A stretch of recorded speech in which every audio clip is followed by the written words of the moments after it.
Origi! Yeah! Unbelievable! Hello and welcome to the Liverpool Way podcast. The Reds just about took care of business on a big day in the title race with a come-from-behind win against Brighton at Anfield. Goals from Diaz and Salah erased an early Danny Welbeck goal as the Seagulls attempted to pinch our chips once again. An out-of-his-depth referee and the Reds' inability to put the game to bed made it an often fraught and frustrating afternoon that thankfully ended with a big 3 points in the bag. I'm Chreis Smith, and just in from Anfield are Paul Natton and TLW editor Dave Usher. We'll be sifting through today's events before the lads give their reaction to this week's disappointing news on the managerial front and how we're looking in the title race from this point on. Dave, Jurgen described this game afterwards as a difficult game, a good performance, but a fantastic result. Is that something that you'd go along with? Yeah, definitely. For whatever reason, Klopp has a lot of problems with De Zerbi. He had problems with Graham Potter as well, to be fair, like just the way Brighton play, but especially since De Zerbi's come in. I think this is the 5th time we've played them, and it's the first time we've beaten them.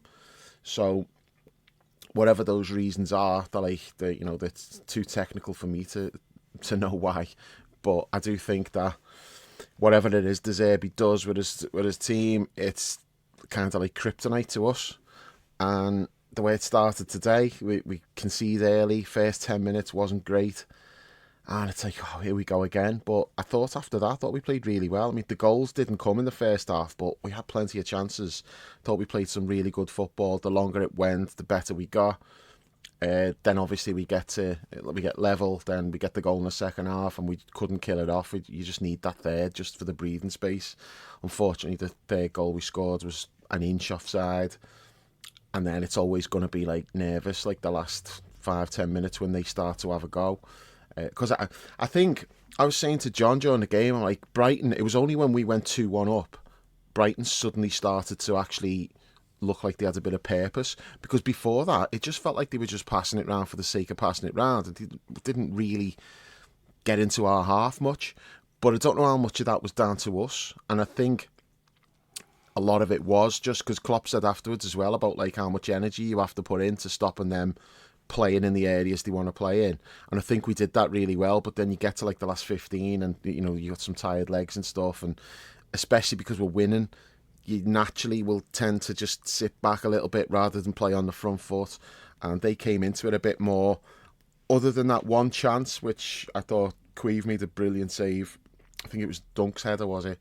It was your boy Dunk. My boy Richard Dunk. Yeah, your boy Richard Dunk. Yeah. Other than that, they didn't really threaten the goal too much, but they had good possession in good areas, and it was a little bit nervy. I was okay for once. Usually I'm shitting myself like late on in games like that, but I was fine today. I never really thought that we were going to concede. I thought we sorted it out quite well in the end, and it's one of those games where it's just about getting the win, because we've had problems with Brighton. It was never going to be like a comfortable game today. I didn't think for a second it would be. So the main thing is just getting the win. We've done that, which takes us top. That's all you can do, is like you just win your games and then see what happens in the other matches. So I think overall, a lot of good performances today. 3 points, no injuries. Couldn't really ask for too much more. So yeah, I'm happy with it. Yeah. Paul, as Dave says, difficult opponents. We haven't had much joy against them in the past, but I thought we did have plenty of joy against them today with the ball. Just had some really promising situations that we couldn't quite make the most of and well, but definitely a deserved 3 points. And I guess at this stage, with 9 games to go now, the win is kind of all that matters anyway. I think that's all absolutely spot on, mate. I mean, I think one thing that really struck me today was I struggled to. I didn't enjoy today at all, and I very unusually felt tense all the way through. It takes a lot for me to feel tense at a Liverpool game. I just under Jurgen, I just don't. I never ever think we're going to at Anfield. Never think we're going to lose. Never get particularly worried. You see other people fretting about us, knocking it round at the back under pressure. That never bothers me. Never really bothers me, even if there's only a narrow lead going into the last few minutes. Don't really panic if we go a goal behind. But like just even before kick-off today, I just wasn't feeling it at all. And I think part of it's coming What off. do you put that down to? Well, I think it's the context, mate. I mean, I think the Jurgen-shaped cloud is looming into view now. The whole departure of Klopp, that's becoming, that's imminent, isn't it? And that's starting to do me head in. Losing against the Manx in that absolutely fucking abysmal result at Old Trafford in the Cup and really done me head in for all the reasons that the lads covered in the last pod. I don't need to do that again now, but yeah, it just really, really, really pissed me off. And then the Alonso news this, Friday, I just felt like that for me was kind of like tempering the Jurgen's going thing. I'm not saying, I know we'll talk more about this later, so I don't want to preempt all of that too much, but I'm not saying like sort of Jurgen goes and Xabi arrives and everything's great, but that was, in my mind, that was tempering slightly. No one replaces Jurgen Klopp. He's the greatest manager in our history, in my view, but the fact that in my mind, I thought Xabi was definitely going to be coming, and then the fact that that's been kiboshed had done me head in. And then it was the Brighton thing. It was the way that the hype around our game, the other game, the game that's just finishing now, City Arsenal, the title race, and I've never really, apart from, if I was saying this before the game today, apart from on the infamous Ghost Pod, I've never really felt that we were going to win it. And normally I always feel that we're going to win it, and I pretty much after that was rendered irrelevant, that pod. I've never really sort of felt it again since, and I'm not feeling it now. And yet, I suppose coming away, it's the point you made there, Chris, really coming full circle back to your question. The result is all that matters. Taking stock at this stage, looking at the league table, we've only lost 2 games all season. We're on a really good run of form. We're second top scorers, second best defence, top. If this game now stays as it is, we'll remain top with 9 games to go. And the position that we're, I mean, again, a team today, look at the defence that was out today. Queeve in goal, Yeah. Connor Bradley at right back, Jarell Quansah centre half, Joe Gomez left back. If you were to be told that we go top with 9 games with the final quarter of the season, ahead of City and Arsenal, before the season with that defence. Never mind, against a really good, dangerous side as well, Paul. Absolutely. So I guess unusually for me, I don't know, just not really feeling it. And I think maybe when this result is, hopefully this result as it stands now, and the other game will be confirmed, and we'll be top in our own right. Maybe that will just start to settle me a little bit. But there's just been too many little knocks over the last few days and weeks. And yeah, it's just the thing about Brighton as well. The record against them, Klopp versus De Zerbi, or Potter as well, as Dave mentioned before. It's not been great. They are a little bit of a kryptonite for us. So yeah, I mean, I got to half time and just checking the group chat, and lots of the lads who've been watching on telly were much more upbeat than me in terms of how the first half had gone. But then when I thought back, yeah, we did have those chances. Mo had that chance, Mo had a couple of chances, and start to tally it up in my head, and maybe it was just perspective, but it never felt to me today like it wasn't ever free flowing. At the tempo wasn't quite what I wanted it to be, and yet maybe that's just part of where we're at the moment. It can't all be just a cakewalk. We can't just roll over every team that comes our way. This is part of what winning the title's about. It's about grinding out results sometimes. Not that it was necessarily a grind as such, but I think you take my point that you can't have every game can't just be fun and sunshine. Sometimes you just, as you alluded in the question, you take the points and you move on, and yeah, happy to do that today. Mm-hmm.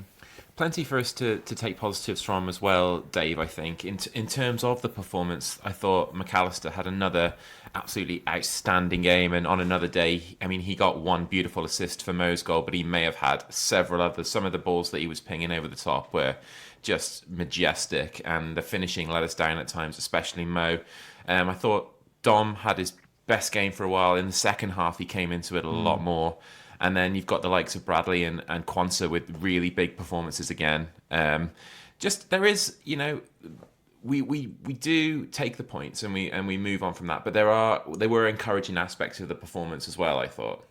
Yeah, the players you just singled out there, they're the ones I would mention. I'd also add Endo to that. I thought he was Endo, just same performance every week from him. He's just boss. Got to 87 minutes without his booking. And it looked like the Devoed. booking he got was because he thought, hang on, it's 87 minutes, I haven't been booked yet, fuck this. Because it just looked like he just deliberately wanted to get a booking. Not all those players are really good. I thought Dom had a slow start, and then he really grew into it. And I thought the second half he was really good. But I thought for the second part of the first half he was really good as well. But it was quite interesting. Like, they switched him and Maka over. You know, it's usually Dom playing on the right, Maka on the left. They switched them like I don't know at what point, fairly early in the first half, and that's when he started to come into the game a bit. And then you could noticeably see that with the press. It was like Maka and Endo were like slightly deeper, and Dom had license to just go charging off, putting pressure on people. And I thought he really did a good job at that. Like, he gave us like a lot of energy, and he played a good part in the winning goal as well. You know, good run down the side, nice spot to pick out Maka. Yeah, so I thought that was Dom's best game in a while. He played twice for Hungary over the break, which ordinarily I don't really like that. You know, when our players are playing like the full 90 minutes in games. Maybe he needs that though, you know, because he's come back from injury. And he needs to get his rhythm back. So maybe him playing twice has actually helped us. Because that free kick he scored as well is not going to hurt in terms of the confidence. Fucking outrageous, isn't it? He's got that weird way of striking the ball, hasn't he? Kind of like what Ronaldo always tried to do with that like weird strike. Because he had one of those Sterling today. tried to do the other week. Oh my god, that's like just one of the greatest things I've ever seen on a football pitch. That Sterling free kick, it's fucking incredible. Especially because he's doing it because he's already missed a pen and missed a 1-on-1, and like, you've kind of got to admire the fucking nerve of him. He's like, no, I'm gonna get it right eventually. Give me that free kick. Fuck off, Cole Palmer. You're not happy, and then you go and do that. It's just sensational. But Dom had one of those shots today as well, just flashed like a couple of inches wide. But even that, it was that kind of strike where like, he just kind of gets like top spin on it and that, doesn't he? But no, he had a good game today. I was a little bit disappointed he got subbed. I know it was in stoppage time, but at that point I felt like we needed like that outlet. And Diaz had gone off. Darwin had gone off earlier. Then Diaz went off. Diaz was the one sort of carrying the ball up the field on breakaways. So you take him off, Darwin's gone off, then Dom goes off. I'm like, I want us to get up the pitch here rather than the game be played in our half. And it felt like we just kept taking off all the runners. But it was so late in the game, obviously it didn't matter. But yeah, those players you mentioned, I thought Conor Bradley, I thought he was fucking brilliant.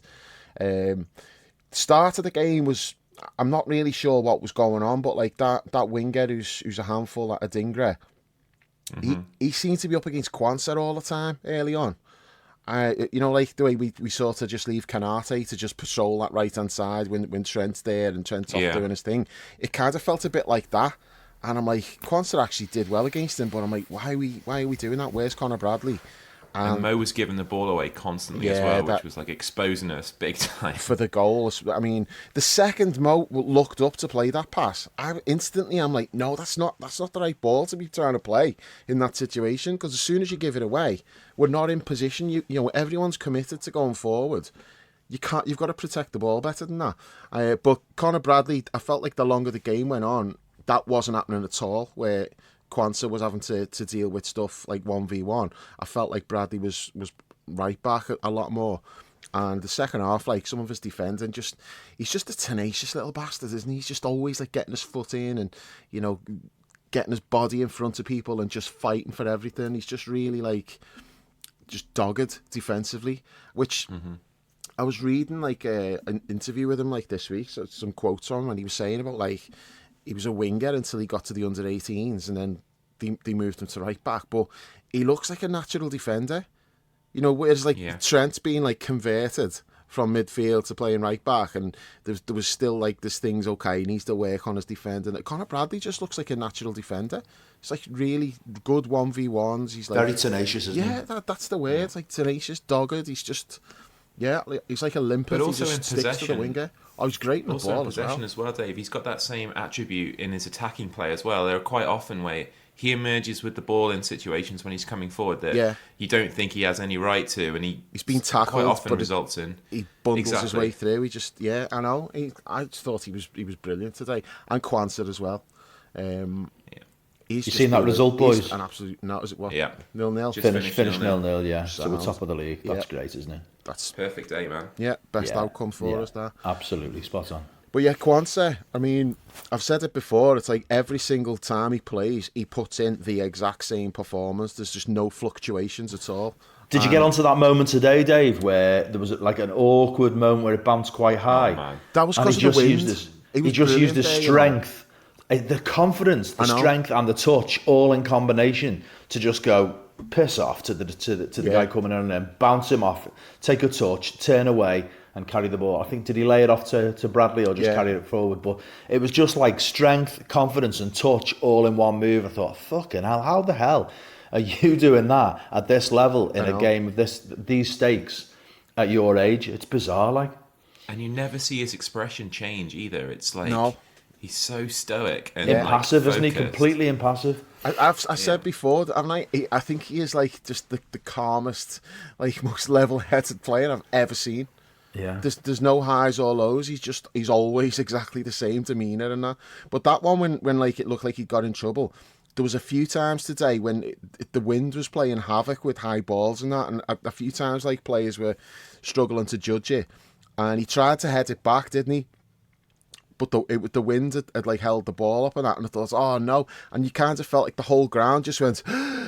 And like that moment, and then he just like Cruyff turned his way out of it, and it was like fucking hell. And then he had that other one when like he made the slide tackle as well. It looked like he'd committed himself and not got it, and somehow he ended up coming away with the ball. I just thought like he was exceptional today. Yeah, very good. And you know, for those two, you look at the situation we're in, this stage of the season, the stakes are so high, and we've got those two in the team, and yet they're in the team sort of because other players are unavailable, but it's not like I know you said there, Paul, about like the goalkeeper and the back four and that. It's not our first choice. Like with Virgil's the only one really out of the back four and goalkeeper you would say is first choice. But I don't feel like these are reserves or backups. Yeah, they don't look out of place. Do you know what I mean? They're not. It's a rotation now. I think. I mean, Quansah starting games. Is anyone even like remotely? Like going, Quansah's starting. No one. No. He's just a first team player now. Or Bradley, who's got even fewer games. Bradley's you actually want to see Bradley. Yeah, I think that's the difference. Is people are like really excited about Bradley. With Quansah, because the position he plays, he's not exciting. He's a centre back. You know, that's not really his job to be exciting. But he might be the find of the season, even more so than Bradley. Because nobody was really talking about him at all. Yeah, he's not really apart from Joey Barton. Joey Barton was the only one who ever like spoke out about how good he was going to be, and everyone was like, "Oh, it's Joey Barton. He's a tit. Ignore him." But like, no one was really hyping this kid up at all. And then you look at what he's done, and it's like, this is fucking unreal. How well he's played all season. And Bradley. Joe Barton will be offering you out on Twitter, Dave, for that when he hears it. You call him a tit on here. He'll be offering you a fight. No, it's all right. I'm not a woman or black, so I can kind of get away Fair with point. it. 50-year-old white man, I'm all right. In Joey Barton's books, I can say whatever I like. But no, like Bradley at least had like a season at Bolton where he was Player of the Year, Young Player of the Year, and Players Player of the Year, and they were all saying he's incredible. You know, he's going to be a great player. We didn't know that, but like Bolton fans knew how good he was, and the coaching staff obviously had high hopes for him. But I feel like Quansah sort of came from nowhere, and for him to be playing the level that he's been playing at this season, I just think it's just incredible. Really, I think he's been brilliant, and today just outstanding. Paul, should we talk about the goal a little bit, the opening goal? A bit of a shock to the system, but also one that we're kind of used to. They just sort of sucker punched us, really. We didn't start that brightly. We looked like we were a little bit still asleep, and we paid for it really with a sloppy play and well worked from Brighton, a good finish from Danny Welcrap, which added a little sting to the tail as well. Yeah. But you went into the ground feeling a little fraught about today. I'm sure that didn't help. No, I mean, I think the one thing that I was conscious of at the time when that went in was I just thought it was a good goal. So I wasn't looking at us and thinking, oh, that's a disgrace, what are we playing at? I mean, yeah, we weren't that sharp. I'm sure we could have closed down a little bit better in a couple of moments. I think they had slightly a bounce of the ball with the final pass. But Welbeck's finish was really good, I think. It was a really, really good goal. You beaten Keller from there. That was, I think he hit it really well. He's quite a way out. So I didn't go immediately onto a huge downer about the team, but it wasn't great either. I mean, the one thing you'd say is if you're going to concede, to do it that early is the time. Yeah, but strangely, I mean, I thought after that initial goal, I thought we'd see them be much more front foot and bother us more, but from memory they didn't really, did they? Kelleher made one really good save, I think. Was there another one? Was there 2 saves he had to make? I only remember one. Yeah, it was one, wasn't it? It was one. So I kind of like, in the sense that when they score a good goal like that against you early and you know how they can cut through teams, I kind of thought, well, we might this might be a little bit end to end. We're gonna have to go with them now. They might put us under pressure, but I don't really feel that they did. I think, the more I think about the kind of like the bit of the malaise that was hanging over me today, it wasn't really based in fact. It wasn't really based in what I was seeing. It was based in just my general mood about how things have gone recently. So yeah, I mean, I think I wasn't too critical of us at that point. I just thought, and the other thing as well is the one thing that I've got in the back of your mind this season is that it's ridiculous how many times we come from behind to win. Was it something like 28 points? Did I read just before 28 points from losing positions this season we've taken, which is more points than Everton have got, or something crazy. Said, I think we've won 7 games after conceding first. Maybe today was 8. I don't know. Yeah. Yeah, I did. Somebody put it in the group chat, or did I see it on Twitter just before? I think we've taken more points from losing positions than Everton have actually got in total. I think, which is just insane, isn't it? Like, it's just mad. So yeah, I mean, I think, yeah, I suppose I expected more of Brighton in that sense. I thought they'd go on and do some more after such a good opening for them. But that's what I said, Paul. But do you put that down to how we stopped them doing it, or them kind of just thinking, all right, we're winning, let's not really go for it? Do you know what the thing about most games when you're watching when I watch Liverpool at Anfield, I think it's not too hard to understand the nuances of what's going on in midfield, but I think there was so much movement of our players and also their players. I think it was quite intricate tactically what was going on today. So I couldn't, and I was very much frustrated by the tempo. I felt we weren't moving the ball very quickly. But in actual fact, if you look at it, often there weren't many options for a simpler pass when we're building up from the back. It required Maka to be threading something a bit further forward. So I really didn't have a strong sense of why they didn't come at us any better, because I didn't feel like it was all blood and thunder in the middle at all. It was more just it was a bit more nuanced than that. I think it was a bit more technical, a bit more tactical. But I think maybe I don't know. Maybe they did sit back. I mean, who was the lad coming down the left? That Bradley was up against. Adingra, that's right. I mean, I thought he was decent. But he looked to be their only real. But that was outlet. it. They were just trying to get him in. That was their only real plan. Was get the ball out to the left. Agreed. And then I think after the first half, I think that was it. Really, I didn't see the second half. I didn't see much of him. So it's hard to know. And the other thing as well this season is Brighton are not what they were last season. I think they lost the 2 best players. They've had players out injured, and I think they've had a pretty good campaign again, all things considered. Europe, yeah, absolutely. Really screwed them as well. They weren't used to that. Absolutely, but it's hard to know what you're getting with Brighton. It's hard to know whether is it the best team. There's still quite a few of the players that I'm not familiar with, players who've come through this season that they weren't really playing last. So it's really hard to put my finger on what is Brighton at their best this season. So maybe they were punching as high as they can, as high and as hard as they can punch today. Maybe they weren't. De Zerbi doesn't strike me as a manager who will just try and sit on a 1-goal lead from early on in the game. So that would suggest to me it was more about what we did rather than them just being happy to settle. That's what I think. At the time, I thought it was them being a bit cagey and sitting back, but in hindsight, looking back on it, I think it was what we were doing to stop them. Yeah.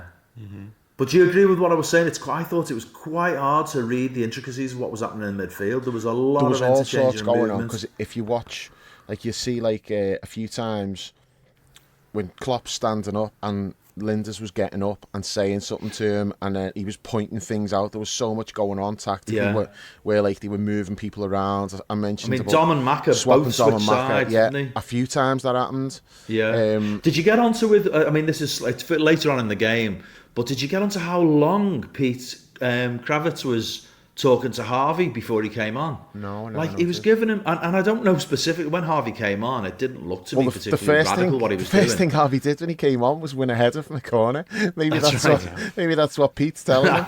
He's like, use your height, Harvey. I want you to go in and attack this corner. I suppose the thing I took from that, just watching him brief him, because Harvey was up and stood up, and then he actually sat down next to Pete Kay supposed to be sitting there for about 3 minutes, and he was going through the tactics sheet. It's definitely for ages with him. So there was something there, and that just spoke to me about how tactical the game was as far as the coaching staff were concerned. Pete does the set pieces though, doesn't he? That's his thing. Right, yeah. So it'll have been to do with who he's marking on set pieces and stuff like that, probably, where he needs to be. He's not marking anyone because he's like 5'2" or whatever. But it just struck me that it's all part of the tactical challenge. Yeah, there was a lot going they on. Present. Definitely. I think one of the things I'd say about Klopp is I 4-4-2 to do a video on. We do, yeah, we do. Happening. Adam Cleary. One of the things I really like about Klopp, one of the many things I love about Klopp, is how honest he is. But I think sometimes he's been a bit too honest about Brighton. I think sometimes he's been too upfront about how difficult Brighton are to play against. And I suppose with Klopp, he's big enough and bold enough to nothing really bothers him. But I just think sometimes you maybe give them a little bit more fuel than they need in terms of the confidence to come and play against us by continually saying how difficult they are. But I think it is rooted in truth. They do present problems for us that most other teams don't, albeit in a way that's a little bit more nuanced than certainly I can appreciate at the time. Yeah. Well, they still do that thing really well where they're one of the only teams that you watch it happens, so they're so accomplished at it in terms of playing out from the keeper in their own penalty box, and they managed to work it like 9 times out of 10 to pull you in and play through the press and all of that. They just do it, and you don't. Yeah. And then they're away, and it happened time and time again today. They just didn't use it that way. Lewis Dunk is he might be the most underrated footballer in the entire league. Definitely. Because you see him as just this big lump centre half, but he's playing that style of football and never loses the ball. Yeah. Lewis Dunk is the player that United thought they were getting when they signed Harry Maguire. I'm amazed he's still there, to be honest. When you look at their model, Brighton's model, and that they are a selling club, they develop players and sell them. Why haven't United gone for him? But there's other clubs as well. I think you think would move for him. Yeah. He's maybe getting too old for that move now. I don't know. What is he now? Is he nearly 30? 32. Is he that old? Is he? Yeah. So that'll be why, obviously, at this stage. But yeah, certainly you look at all the players that United have signed at centre half, and he's the one they should have gone for. Even 2 years ago, they should have gone for him. Do you know what? Yeah, he's a good player. Speaking about them playing out from the back, do you know what I was doing my head in today? The crowds were getting so riled up about them time wasting, and they weren't. They were taking goal kicks quicker than any team that I've seen at Anfield all season. Yeah. But it was because they were getting the ball really quickly, and then someone would be bouncing the ball, he'd put it down, and everyone would be screaming about them time wasting. But then they'd just pass it to one of the centre backs, and they were away.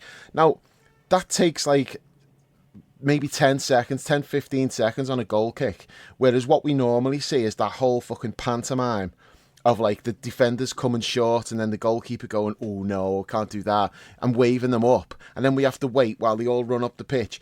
And it's 30, 45 seconds on goal kicks. Brighton were really, really quick today with the goal kicks, but everyone was going mad at them for as though they were time wasting. And the ref was pointing at his watch, and I'm thinking, fucking hell, what's going on here? I've got no issue with it at all. I wish every team did that. There was no time wasting at all from them, even when they were winning. So I'll give credit for that. I won't give credit for some of the going to ground every time someone come near them, like. But then that's on the referee, which was, as you said in the intro, he was so over his head today.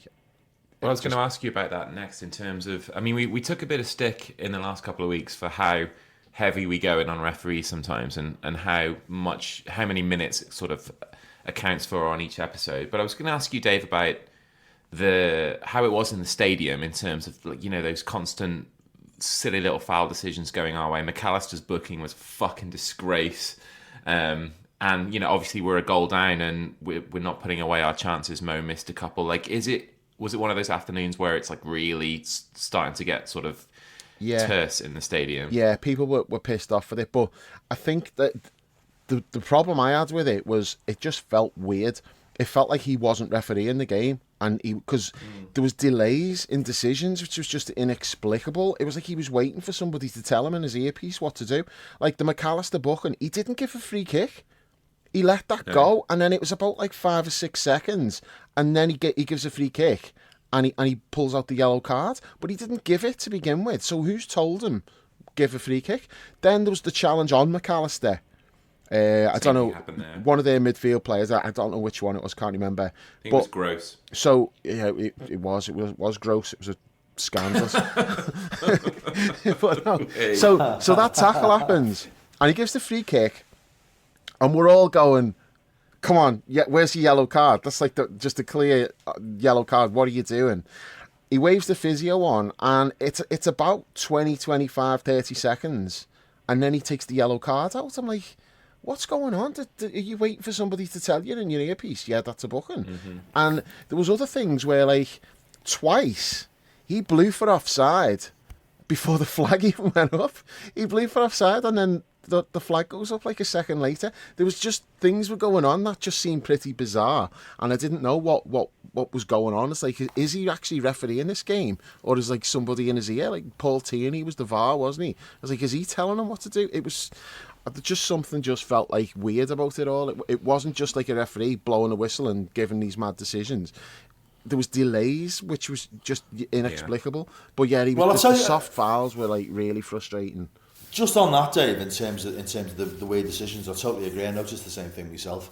I mean, I'm not going to get into the whole VAR refereeing controversy thing again, but the one point I would say is that it feels to me like now referees are refereeing games primarily to protect themselves rather than to get decisions right. And I think all of these things that we see, there's an element of that there. You know, they've always got in the Definitely back of the mind, they don't want to look like a dickhead. Backing up the decisions. Yeah, and this whole, exactly, there's a whole dance between VAR, between the fourth official, between the liners. They're all mic'd up. There's an ongoing conversation throughout the game, and their main focus is, let's not look stupid. It's not, let's get the right decisions. And I think the things that you pointed out there are probably consistent with that. They're not just focusing on that. Their sole focus needs to be call the decisions right in the moment and make sure we don't fuck up. And I don't think that's the way they approach it. But you know, for me, today was not out of the ordinary in that regard. You know, I think there were some things which are weird, there's some things which are shit, but I think we see that most weeks. I think the refereeing, as we've said many times, we don't need to do it all again. But refereeing is probably the worst. It is the worst it's been in my lifetime. Really, I think at the moment it's just shit. I need to talk about the main stand linesman. He was a distraction for me the whole game. Like I was drawn to him constantly. He was like, so he's just this lanky streak of piss, and he's got like his socks pulled right up, and he's got these boots on. What, he gone the full John Terry over the knee? No, not that. But he just had these like skinny little like Rodney Trotter legs, and he's got his socks pulled up. But like, he looked like the kid in school who, you know, there's like a kid who doesn't play footy and he doesn't want to do PE, and he's like, oh, I haven't got my boots, and the teacher's like, don't care, you're playing in your school shoes, and he's got his socks pulled right up, and I was looking at what this guy had on his feet. I'm like, what's going on? It's like fucking Shoes Own Specials. These like weird big black clodhopper things on his feet. He wasn't wearing like footy boots, and it looked ridiculous because he had like the socks pulled up. With like, you know, if you've got skinny legs, socks pulled up, and you've got no shin pads, it's different when you're playing. You can kind of get away with that, but he's a linesman, and he just looked ridiculous with these like weird black things on his feet. And it was distracting me all game. I kept saying to John, I'm like, look, what's going on? He's wearing fucking school shoes. This is just bizarre. So he was a distraction. And when he disallowed the Diaz goal, usually, like with offside, I'm usually right on the ball. First thing I do, if I think there's a hint of it, is I'm looking at the linesman, and like I've always been like that. I rarely get caught out on offside goals like that. Not for 1 second did I even think there was a possibility of offside there. So the flag goes up, and then there's a VAR check. I'm thinking this is going to be onside. And I'd already made up my mind. Took a while, that check, didn't Yeah, it? but I'd made up my mind. If that gets given as a goal, I'm going to wait till the celebrations had died down, and I'm shouting something at him about his fucking school shoes. So I was all like, I was all fired up to do it. And it Did you turns have a out, line like, ready? What were you going to say? I was going to shout something like, "Hey, fucking school shoes, keep your flag down next time." But he was right. So what can I do? He got it right. But it's one of those where, I haven't seen it back yet, but apparently it was like about an inch offside, wasn't it? Yeah, So, it was. yeah, It's one of those that Very tight. one of those ways where the spirit of the game has completely been taken away by VAR, because it's one of those where he looks dead level, and for all intents and purposes, he is dead level. Apart from like Dunk's arse is an inch to the left of Diaz's right shoulder or something. Yeah. It's just, There's absolutely no advantage that he's getting by being in the position that he's at. It's just pure coincidental that he's offside, really. It's just, But he put the flag up, so I don't mind that. You know what I mean? It's like that's how it was. Yeah. It's like he's got to make a judgment call, and it's close, and he thought it's offside. He's put the flag up. That's how it should be. But now you're looking at, like, you're analysing it and going, oh, he's an inch offside, and that never used to happen because it was just whatever the linesman gave was how it was. Yeah. The good old days. Anyway, speaking of Diaz goals, the one that did count got us level in the game, Paul. I liked that from him. I liked the fact that he was the one player that sort of gambled on the fact that the ball was going to go there, and he got his reward. It was a brave header by Mo to put the ball back into the danger area. It flicked up off the defender, and a really smart finish from Diaz. Yeah, a clever run as well, I thought. Really anticipated it well. It was a diagonal, wasn't it? Timed it well. Because I think when he started his run, he didn't know the defender was going to knock it on. I thought it was class, and I just feel like I've been a little bit critical of him earlier in the season, and he was frustrating me a lot. I think rightly we all cut him a lot of slack with the shit that he had to deal with, which is unthinkable, really. I don't think any of us can even countenance having to deal with what he and his family had to deal with. But I felt apart from in his first, he had a purple patch early on when he came to us. He's not really done what I wanted him to do. But then I felt there was a bit of what I hoped would become a turning point against City. He really showed us against City that he had the bit between his teeth, and he believed in himself, and he would carry the game to opponents and really impose himself on games. And I think what we've seen today is in the spirit of that, really. I think the goal was great. Should have had, arguably could have had a second if it wasn't for like the millimeters of that offside, and generally just was a menace, really. And I think that was, I talked about, I can't remember if I said it on the pod or I said it in one of the chats, or just chatting to Dave and the lads before or after the game. But I really feel that if we're gonna, when we won Jules and I were sort of talking about this on the way back, when we won the league, even though Mo was banging them in, it wasn't like one player really put a stamp on the title challenge and got us over the line. The team did it, and I'm not quite sure this team isn't at that level. It definitely isn't at that level. Although it's not nowhere near as far away as we'd have expected before the season began.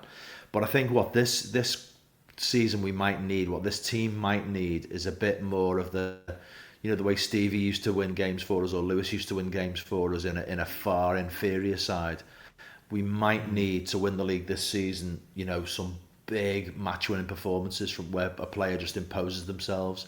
And I would never have said until in the last couple of weeks that might be Diaz. My money would have been on Mo, and it probably still will be Mo if it's going to happen, or Darwin. But I think it's really nice from my perspective that Diaz is starting to put himself into my mind in terms of that now. That ability to be a constant threat for other teams, to always give them something to think about, to be a goal threat. and to just have them not quite sure what he's going to do.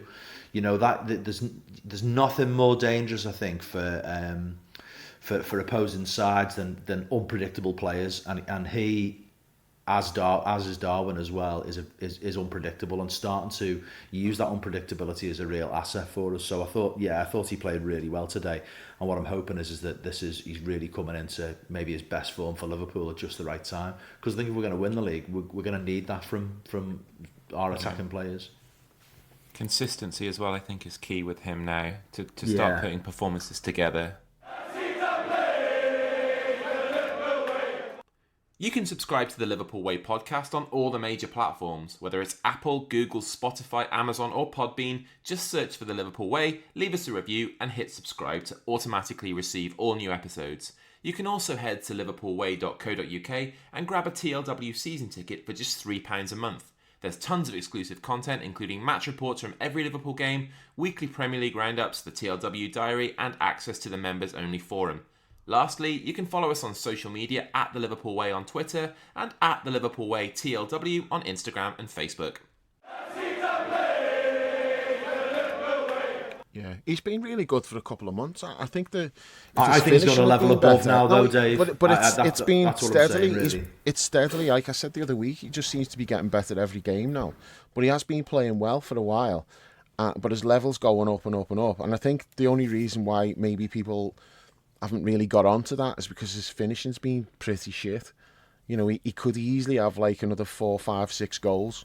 Yeah, that's fair, but then for me, that's part of it, really. That's kind of what I'm saying. If you're going to play in one of those forward positions, but I think that'll come. I just like even today. I suppose what I'm saying is I think it is coming. I think it's here now. Really, that's what I'm. He missed an easy one in the first half with that little side foot straight. But two really good finishes. One was allowed, one disallowed. Yeah. So you know, well, for me, me, really good finish. I mean, the keeper should save that second one. It kind of goes through his legs and dribbles over the line. I wouldn't say really good finish. But I think his performances are like really good. He's causing loads of problems. He's relentless, just constantly just running at people. He's doing everything I want him to do, and just need the finishing to just sharpen up a little bit. But I think that'll come. You know, so I'm really pleased with Diaz. You see, I think some of it was maybe in his own head. Sorry, Paul, go ahead. Sorry, Chris. Yeah, I think some of it was in his own head, really. I think that. For me, that moment against Walker and Rodri, I mean, albeit it didn't come to anything in the end, but he rinsed the pair of them about 3 times in that move. You know, we've all seen it, haven't we? We've seen it. We saw it in the game. We saw it repeated on social media. But for me, I think that was a bit of a light bulb moment for him. He went, "Oh right, yeah, okay, yeah, I can actually take on and beat some of the best players in Europe."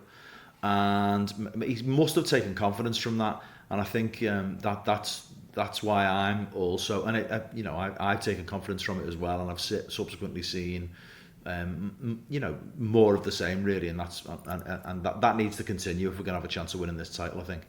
Sorry, Chris. And you know that Klopp and the staff have been like hammering that moment into him like time and time again ever since that happened.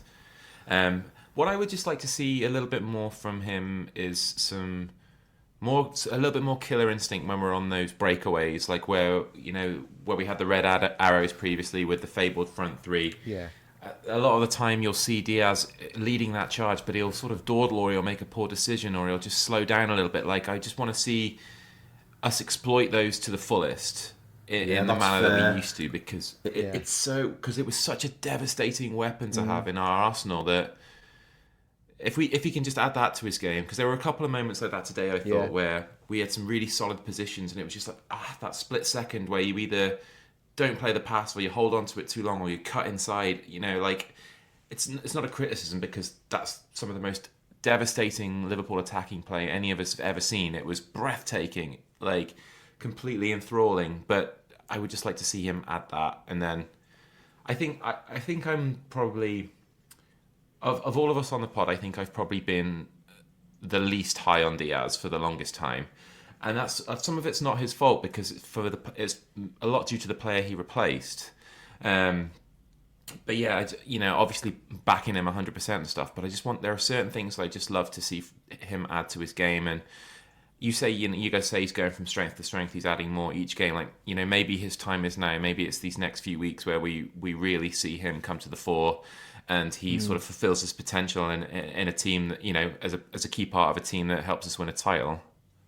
Yeah, well, there was a couple of chances today on those breakaways, and the first one in the first half, the ground that Darwin made up was just, he was running against Lamptey and he just flew past him. But I don't really blame Diaz for that one, because he was never in like a position where he could see. He was running in the other direction, and the pass was never really on. But if he could have got it into the gap, Darwin's flying onto it. And then in the second half, he actually did the right thing, and he played Mo in, and Mo should have cut back inside, and then we had like 4 players running into the box, but Mo tried a shot from a bad angle, and it was like an easy save for the keeper. But yeah, we're not... The United game's a good example of it as well. There was chances in that game where we had like 4v2, 5v1, and sometimes Diaz is involved in that, and he's got to do more. But I just feel like it's coming. I just think like he's really coming into some really good form, and I think he's going to be like a really key player for us. But I also think getting Jota back is going to be massive. Oh, huge. Imagine like you bringing Jota on in a game like that today. You'd expect him to just come on and score, wouldn't you? And then that's the third goal that wraps it up, and it's fine. I mean, I did say, one of the things I said right back at the start of the season is I wonder if our 5 forwards might be the decisive factor in the league title campaign. The fact that we have got 5 of them, more than anybody else has got, and they're all, to one degree or another, reliable goal scorers. I mean, they're all in double figures, I think, aren't they? Yeah. We've got 3.5 at the moment. Yeah, and I just wonder if having 4.5 or even 5, if Gakpo can find some form again as well, that might be what ultimately decides the campaign for us, and that we don't actually need one player. We just need to be able to say, well, just rotate, and just someone's had a good sort of 55 minutes, but it hasn't quite clicked, so you bring the next player on, and then they go again, and that was working for us at times earlier in the season, and maybe we need it again, don't we? Chris, can I just say a little word on Darwin, please? I don't want to don't want to get into a whole Darwin conversation, but I thought he did pretty well playing on scraps, I think, mostly today. But one of the things that I think we're not helping him with as a team is looking for that early ball over the top. I'm not suggesting we should be hitting that every single time, but when you've got a team that plays quite a high line, as Brighton does, that is doing lots to shut down the passes for our centre halves into our midfield, we need to be looking for that ball over the top. When we've got so many players, I mean, every player across our back line can hit a really good long ball. Certainly Virgil can, certainly Quansah can. We just didn't once look for that ball. With his pace and with the space in behind, why are we never really looking for that? We can't be. I'm not suggesting we become one-dimensional. I'm not suggesting we even do it all the time, but at least change things up a little bit. I just think he's absolutely made for that. And it doesn't always need to be the ball for Darwin doesn't always need to come from midfield. Sometimes you can bypass the midfield and just knock it into the channel or knock it over the top. Or fizz one right the way through. If Quansah can beat the first man with a little step around, giving it the old Matips like we've seen him do, and then play one through. But we're not doing that for him, and I do think that could be a source of goals for us against teams who have that higher line. I just find it strange that we don't look to do it at all, because I think he's got all the tools. Yeah, we need to do that when we play Spurs and Villa. Definitely. Yeah, their high lines. You've got to be doing that then. But we don't look for it at all, do we? It's not weird. Enough. Today we didn't. I find it weird. Yeah. I just don't understand why not. I would say, the number of teams we play, you'd think he should have at least maybe 4 or 5 goals that have come through that route this season. But he hasn't, and that's not on him. That's because we just don't ask him to do that. It's partly on him because he has missed some chances when he's been played through. But I do agree with you, John. No, I'm talking about that ball right from the back to the front, Dave. Not the midfield one, not the ones that come from midfield. The sort of the little bit route one, the centre halves ping it over the top for him, and I don't see us doing that. There's a couple against Chelsea early on in that game We were looking for him behind all the time in that game. But yeah, for the most part, we don't do it enough. I totally agree. Today was a difficult game for him because there was no... It was. He was just occupying the centre-backs and he wasn't really getting the ball because there was Thought no... he was pretty no space selfless for him. though, didn't you? Yeah, he'd done loads of running, but we couldn't get the ball to him in any real areas where he could do anything.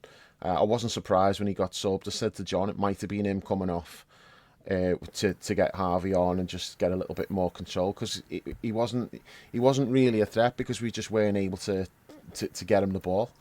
So plus the fact that Mo wasn't minded to pass at any single To point anybody. today when Darwin was in. Yeah, so I know. it was one of those where he'd missed a bunch of chances early on, and like it was going to be his life's mission to get his goal. So I think Darwin was free, had a tap in a couple of times if players had just got their heads up and knocked the ball across to him, but yeah, that wasn't happening with Mo today. It was What one of would we those be days where he was, saying? like single-minded. Chris, like you're Mo's biggest fan, right? What would you be saying about Mo today if he hadn't have scored that winning goal? Because the rest of his performance was just, I thought he was shocking.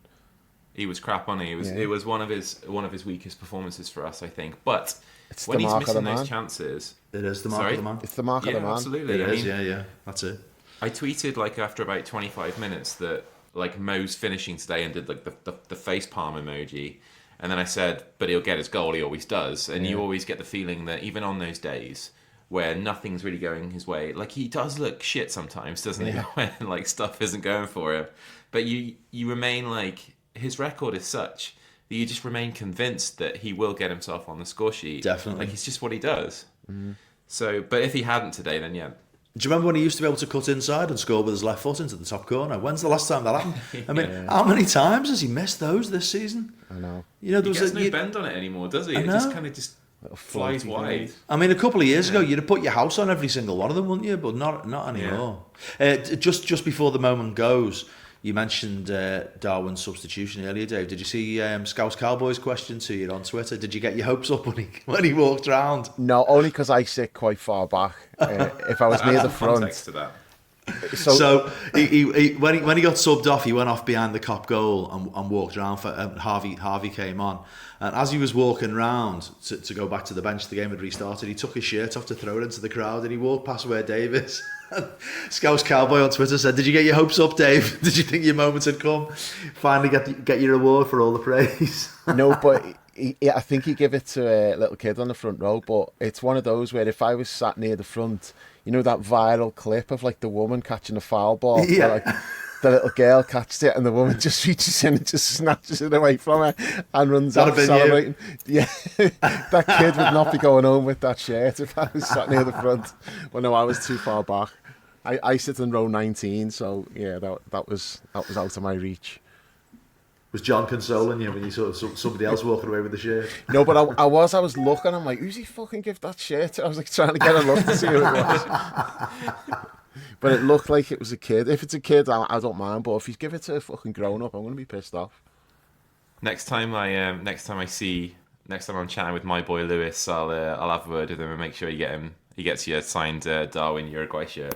Get me a signed Suarez into Miami shirt. Get two. Get two. Nice, you guys. Just get one of me and late. Paul. I'll just fight. Fight over it, yeah. Nice. That could probably be arranged, actually.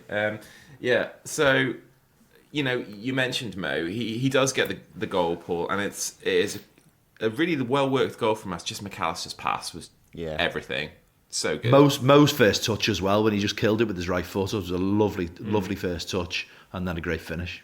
Everything about that goal's great though, because it starts Virgil's Dom, pass. doesn't it? Virgil plays a pass, but he pings it, and because of the speed that he plays the pass, it allows Dom to then carry the ball forward rather than wait for the ball and then the defender comes across. Because of the pace on Virgil's pass, that just encourages Dom to just take it in his stride and go. And then I thought it was a really good spot by him. It cuts it back to McAllister on the edge of the box. And the whole goal, it's just brilliant from start to finish. Yeah. It's a great goal. Really, really good goal. Yeah, everything about it, just class. And after that, you figure once we've got our noses in front at Anfield, the 3 points should be ours after that, and thus it proved. But I think, Paul, in a lot of ways, actually, this is just super admirable. It's an admirable quality that we have in the fact that, like, if Manchester City take the lead in that game, then they're just passing the ball back and forth for the last half an hour of the game, and nobody's getting anywhere near them, and they just see it out. But for us, we keep going forward and we keep taking risks. And I thought some of the times that we got ourselves not in trouble, but presented ourselves with some potentially threatening situations when we were coming forward in those last sort of 10 minutes and in stoppage time, and we were going for a killer pass or trying to get the third, and often we'd sort of like give the ball away, and then you're like, if I was in the stadium for that, I would have been absolutely raging, because I just wanted us to be a little bit more conservative in the approach in those final stages of the game.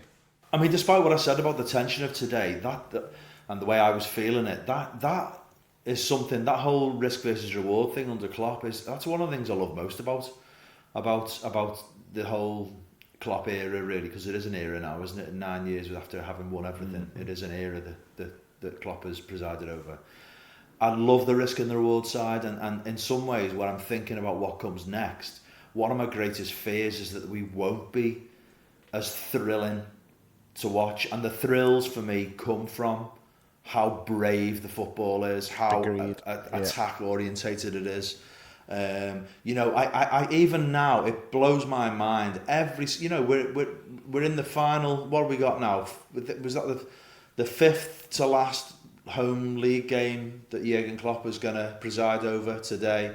And even now, after 9 years or almost 9 years, there's fellas around me who are going, "Just get rid of it!" when we got the ball at the back when we're passing it round. I'm just thinking, where have you been for the last 9 years?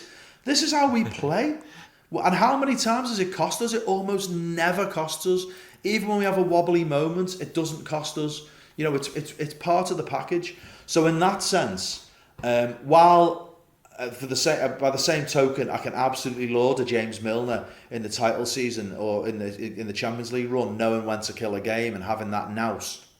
I don't think I'll ever bemoan that bravery that we have, that front foot bravery. It's all about the attacking football, and that's where the thrills come from. And really, when I'm feeling a sense of sort of trepidation about what comes next, and I guess we all must be feeling that, really, because how do you follow Jurgen Klopp? I don't think you do, really. It's about a reset of sorts. Will we have the same thrills? And it's the thrills that have been even more than the trophies. I think maybe you can't really separate the two. No, the trophies are huge as well, aren't they? But the thrills, if I'm thinking about the Klopp era, I think more about the thrill in football than I do about the trophies, even though I fucking love the fact that we won the lot. You know what I mean? And that we are a club that's about winning. The trophy lifts are all tainted by Henderson now, though, so I tend to think about the football rather than lifting the trophy. Yeah. So I think coming back to... Just give it time. Coming back to what you said there, Chris, I mean, I was conscious of that at the time, and there were people in the crowd, particularly in injury time, in the 6 minutes added on, who were just saying, just keep the ball. But it's just not, it is a cliche, that whole phrase about your DNA, but it's not in our DNA to do that, really, is it? Yeah, you're right. It's in our DNA to go for it, and I don't mind that so much. I think risky anyway, though, keep the ball. If you're trying to pass the ball around for passing sake, and the other team's desperate to get the ball back, you're running the risk of losing it. I'd rather us just play our game and try to score.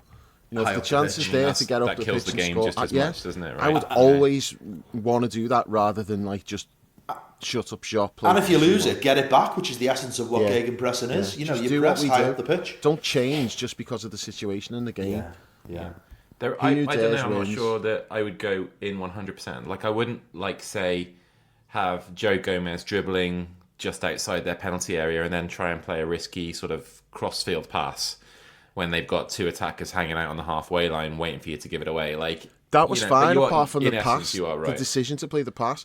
Joe Gomez actually being forward and doing that, I was totally fine with that. But then the decision he made, I wasn't fine with that.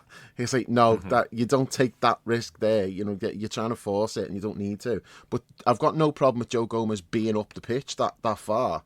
I wouldn't be expecting him to just stay back, because then you sort of caught between two stools. We play a certain way, and then if you stop doing that, and then you've got your back four staying on the halfway line, and you're still trying to play football further up, well, you haven't got as many players there, and then there's gaps. So I don't mind us doing what we do, but your decision-making has to be good. And at times, late on in the game, I thought the decision-making wasn't great. But the actual like mentality, I'm fine with that. Like if there's a chance to go forward and get the goal, do it. Yeah, okay. Yeah, I agree with that. That's fair enough. And you know, the game ends soon after. It's a big 3 points for us, and it is somewhat satisfying to know, Paul, that however these next 9 league games go and what we've got next coming up in the Europa League, that we will, to use the cliche, live by the sword or die by the sword. Like, we're gonna end this era playing Jurgen Klopp football, come what may. Yeah, he's not capable of anything else, is he? You know, I mean, isn't that maybe the thing that we all love about him most? That he is unashamedly, he is what he is. You know, there's no sides to him. There's no pretense. He's supremely He might be the most self-confident person I've ever been aware of who doesn't tip over into arrogance. It's amazing to have that incredible level of self-confidence without really a hint of arrogance at all. You know, there is a fundamental humility to him. You know, there's not. I no, put me in that conversation as well. Me and you both had the same exact thought. Fucking hell. I don't know what's so funny. Moving on. Fucking hell, we don't need to be regaled with more stories of your fucking football career in inverted commas.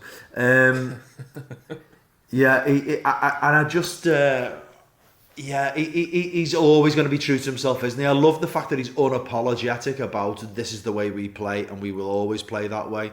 And that's not to say that there's not a belligerence in terms of how we play tactically. You know what I mean? He's adapted his tactics continually since the day he walked in, but the principles have always remained the same. It's the high intensity, mentality. front foot, attacking, aggressive, and it's all the things that I love. You know, if you think about my favourite player is Luis Suarez, same as Dave, and the way Luis Suarez plays football is exactly how Jurgen Klopp wants to play football, albeit maybe without. Klopp maybe doesn't have as much of this, doesn't want the snide in there, but I think with Suarez that's just part of the package. But certainly Suarez is like that constant need to attack. It gives everything all the time. It's one goal is never enough. 2 goals aren't enough. 3 goals aren't enough. Just keep going and going and going. Attack. Do everything you can to win. Battle, skill, class, genius, all of it. The way Suarez plays is, I think, the way Klopp thinks about football as well. Yeah. And you know that's what, in essence, that's what makes him great, isn't it? I mean, there's a lot of other things in the mix as well, of course. You know, there's obviously tactical acumen and there's amazing leadership. But fundamentally, why we love him is the thrill in football that he gives us. You know, going to Anfield over these last 9 years has been an absolute privilege. And that's a really sort of trite, cliche thing to say. But I do feel very privileged when some of my mates don't get to go to the game. Some I've got back in touch with. Not that I fell out of touch, but I see much more regularly now. Some of the lads I went to school with. I mean, they've been friends ever since I was at school, but not seeing a huge amount of them. Seeing a lot more of some of those lads now, and they don't get to the game. And I'm very mindful of the fact that when we chat about footy, they are sort of a little bit kind of, I think they realise how lucky I am to be able to go and see this all the time, and reflection, I feel the same. Who lives abroad and only gets to half a dozen games a year, which I feel fortunate to do myself. But I certainly feel like I would have loved to have lived this era week in, week out, like you lads have. It must have been just such a brilliant ride, just every week looking forward to it. Like, I think before I curl my toes, I want to be able to do that again. Maybe not as much now he's leaving, but I would have loved to have just had that excitement of every weekend, knowing that you were either, if you were going home or away. It just must have been absolutely thrilling and just such excitement waking up on the day of the game, knowing you're going and everything, and just the. And do you know the other thing, Chris? It's so mad to go to Anfield. And despite what I've just said about how I was feeling today, I think that was, as I've alluded to, that was about a wider context, really. But just go to the game and you'd almost never drop points for years now, years and years and years. It's not even that you don't lose; it's you don't even draw. week after week after week in the league, Liverpool win under Jurgen Klopp. I mean, it's very few occasions over those 8-9 seasons, whatever it is. It's come up to 9 years, isn't it? I think if he was here in October, it'd be 9 years in October, I think, when he joined. So it'd be just under 9 years. In all of that time, the number of times he's dropped points in the league are few and far between. And it's very unusual to feel that going into games and to have that sense of, yeah, we'll be all right. No matter what we're facing. I was joking with my friend Paulie. He's Paulie Dangerously on the Liverpool Way forum, and me and him went to uni together. We've been mates for 20 odd years, and sometimes he has my season ticket when I'm not around, and he'll say to me, "Oh yeah, I've got a really good record in your seat," and I'm like, Paul, everybody's got a really good record over the last 9 years. It's not exclusive to you going to the game. It's like everybody who goes to the game has a really good record at Anfield in the last 8 years. But on that note, though, we were talking about like the lucky start and that, like early this season, the 2 games that we drew were the 2 games when the chippy was closed, and John went in when they opened up and laid the law down and was like, "You've got to stay open." Well, before the Man City game, because of the timing of it, I'd had me lunch and I didn't really want chips, so I never got any, and we drew. So today, like, John's like, "Yeah, you're having chips and gravy." I'm like, "Look, I've not long had my breakfast. I think I got up late and I don't really want chips and gravy, but I didn't have them against Man City." It's not time for your second chips yet. No, I only have one lot of chips a day. So okay, fair enough. I was like, I didn't have chips against City. So there's 3 times this season I've not had chips from this chippy, and we've drawn. We've drawn all 3. So I was like, "Look, I'll just have chips and gravy. I'll just sacrifice. I'll just force them down myself." Basically, Dave, the universe is endorsing your mad diet, isn't it? Well, we won. That's the thing. So if I have this season, every time I've had chips and gravy from the lucky star, we've won the game. And any time I haven't, we haven't won. Do you remember all those years ago when it was Robbie's last game for Liverpool, and David Moores was leaving, and they had the thanks DM mural? Yeah. Like this year against Spurs or against Wolves in our last game, instead of a thanks JK, there'll be a thanks DU for you forcing them chips down your sleeve. No, but like not to go all Matt Letizia, but it makes you think, doesn't it? I suppose so. I mean, yeah. Certainly makes me think something. I don't think I'm thinking the same thing as you. Chips when there's seagulls around, anyway. So. Sorry, that was terrible. I don't know why I did that. You've done that gag twice now. You did it in the intro as well. God damn it. He didn't get the laughs he wanted in the intro, that's why. I laughed at that in the intro. I did. Thanks, guys. All right. There was one other thing. You guys might not have seen this on the TV, but it was a nice moment. Adam Lallana obviously came on late in the game, and every time the ball went anywhere near him, I was like, will you fucking just stop it from it? Just fucking pack it in, Adam, please. And then the camera cut to him after the game, and he's on the field. He's looking at the cop, and he's crying. Really? And that got me. I love Adam went Lallana. A little bit too, man. Him. Yeah, me too, man. Class act. But it was probably him thinking that this is probably either the last time he'll have that. He had a great relationship with Klopp, didn't he? Like those two just loved each other. It was either that, like, the last time he'll maybe get the chance to interact with Jurgen in English football, or maybe his last game at Anfield. Yeah, exactly. So just a nice little shout out to him. And obviously James was there as well today. Couldn't play. He's missed the last 10 games with a thigh injury, I think, and that must be absolutely killing him as he closes in on that Premier League appearance record. But in another world, I'm also glad that James wasn't out there today, because he can still do it and he can still be super effective. So it was nice to have those 2 lads back at Anfield today. If Lallana retires, he can play in the Legends game next year. Imagine how good. You know what? I was thinking that he would completely run that game. He'd boss the game. Yeah, he would head and shoulders, run the wouldn't game. At his age, he'd probably be injured and won't be able to play. He'd be the youngest player by about 10 years. Wouldn't he? Get Sturridge back out there as well. Yeah, it'd be great. Fuck Torres off and get Sturridge back. So some of that stuff this week even has been weird, hasn't it, with the club? Yeah. Torres being around the team. Ooh, El Nino's here. Ooh, fuck off. Yeah, it's shit. It's shit. The only Legends game I'll ever get excited about is when Lewis comes back to playing one. I might actually go to one then. Yeah. I can't see this. They just don't interest me. It's great that like the club does them, and it's great that fans who don't get to go the game can go, and it's great that it raises so much money for charity. But it's not for me. But It's not for me. But when Luis Suarez comes back, I'll definitely be going. I think. I just think like it's good for people who want to go and watch. If that's your thing, if you enjoy that, great. You know what? Yeah, I don't absolutely. begrudge anyone. It's not for me personally, but you know, I think it's a good thing overall. And I don't like it when people get all sniffy about like some of the players, like Nabil El-Zar. Well, you know, you take who you can get. You're not going to get like 16 of your greatest ever players showing up. Legends. Yeah, that's the problem, isn't it? Because they're not legends, but it's nice. They've raised them, literally millions for charity, haven't they? I think they've raised £7 million over the last 10 years, which is unbelievable. As I say, it's really good. Just this Torres stuff this week's really just left me cold. Yeah, a bit nauseating for me too. Yeah. Not into all And that. you can fucking keep Alonso away from these games as well in future as well, by the way. Oh, fucking All right, we'll come on to that in a sec. But is there anything else you guys would like to comment about the game today?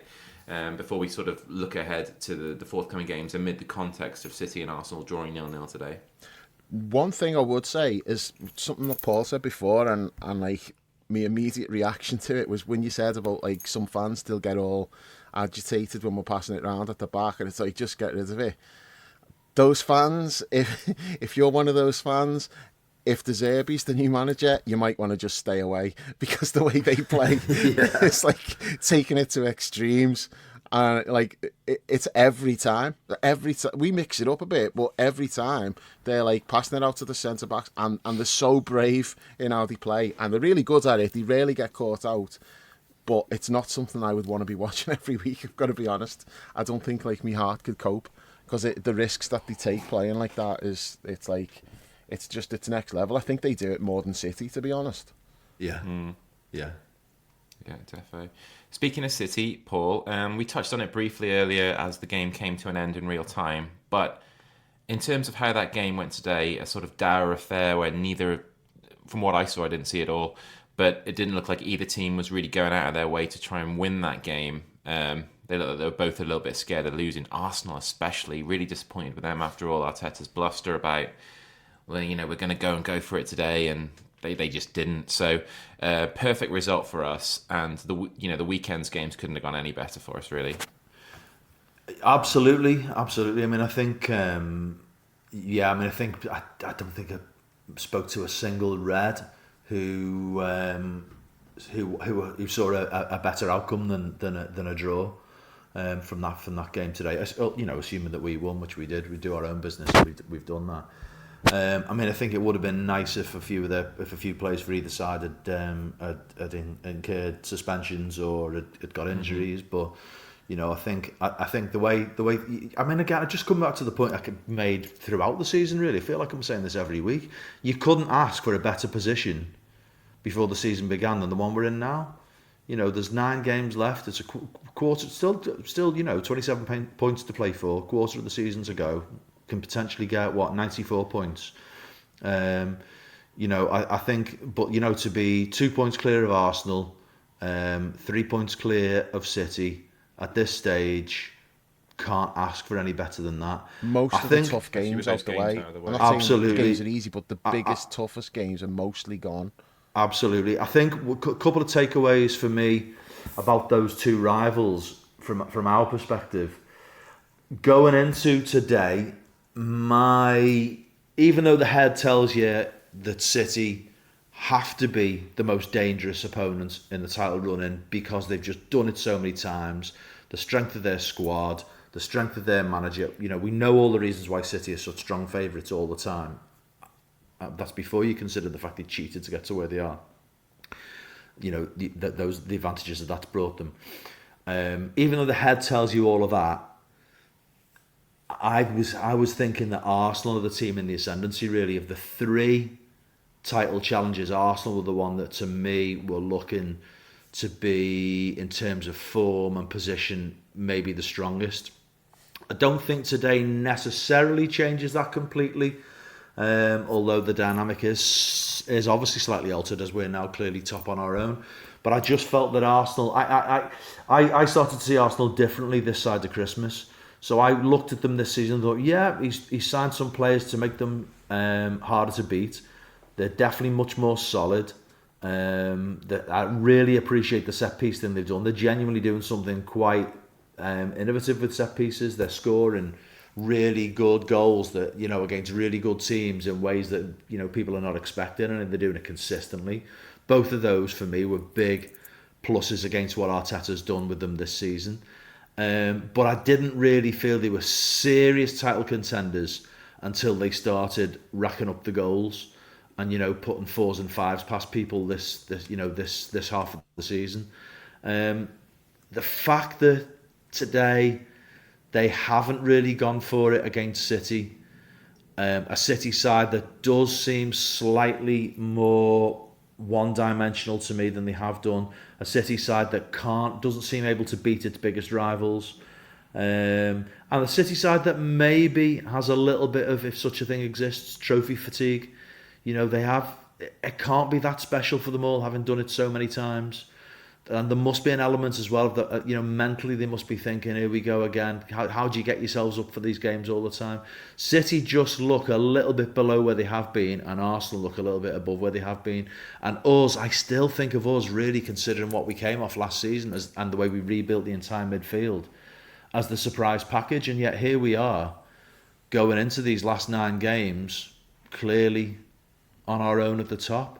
So we're in a fantastic position, an absolutely fantastic position.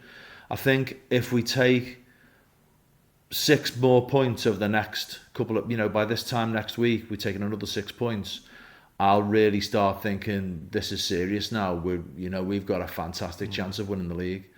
I think, we're in a great position at the moment, but, you know, the closer we get, the better it gets. I still think we might have to win out to win the league, but then again, you look at what happened today, and maybe we won't. It's very difficult to call.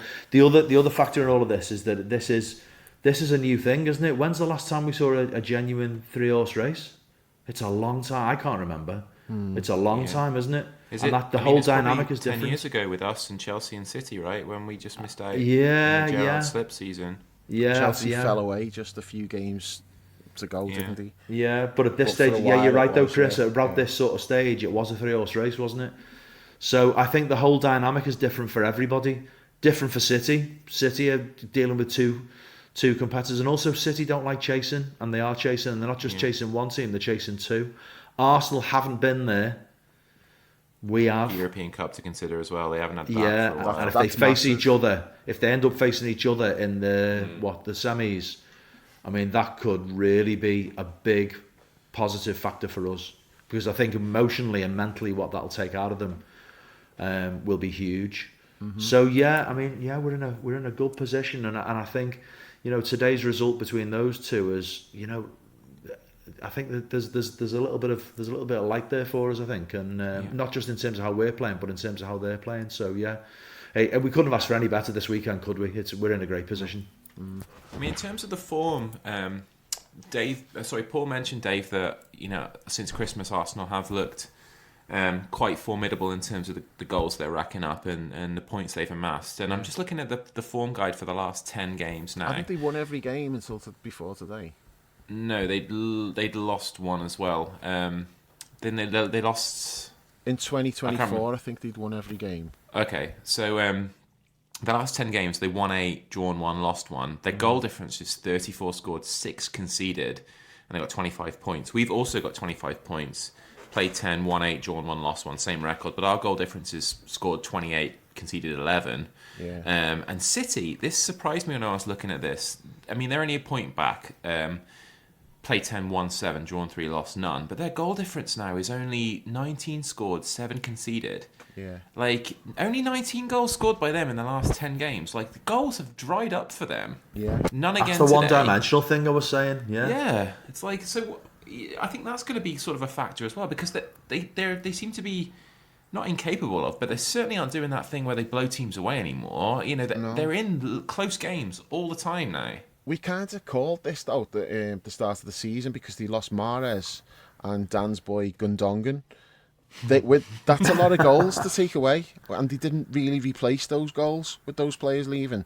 So that explains the point you just made there. You know, they don't score as many. Yeah, because for all the hype about Doku, he's not done that, has he, Dave? No, he hasn't come in and... I don't even know. I think he's only scored a couple of goals. You know, Grealish the same. Yeah, so they've missed Mahrez, like the output that they were getting from him, and you know, Gundogan scored like he was getting double figures as well, wasn't he? And he tended to score vital goals as well. You know, in big games when like they were struggling, he'd pop up. So they've lost that. And that kind of explains the drop off, really. I think like we see Man City just kind of like the boogeyman, don't we? So like we see them as the threat because of the history that we've got there, where they've pipped us to titles and that. When really, maybe Arsenal are the bigger threat. I don't know. I'm saying I know that today the one thing I did not want from that game was an Arsenal win. I think that would have been like the worst result. One, because it would have knocked us off the top, but two, the boost it would have given them, like confidence-wise. Because I'm looking at Arsenal's fixtures and I go, they're not going to run the table. They're not going to win every game. They're definitely going to drop points like somewhere along the way. City have got some potentially tricky games. You know, looking at Tottenham away, their record against Spurs is not great. So that might be a game where they drop points. But I don't know. I don't know which one of them is the bigger threat. But like, I think we tend to say it's City. But it's not because of the evidence that we're seeing with our eyes. It's just purely the historical factor. Arsenal are probably a bigger threat. The historical factor is an important factor, though, Dave. It's kind of what I was saying because before. It's psychological. Like you're like, oh God, Man City's breathing down our necks, and for us and for them, it's psychological for them as well because they've done it before. But in terms of just the way the teams are playing.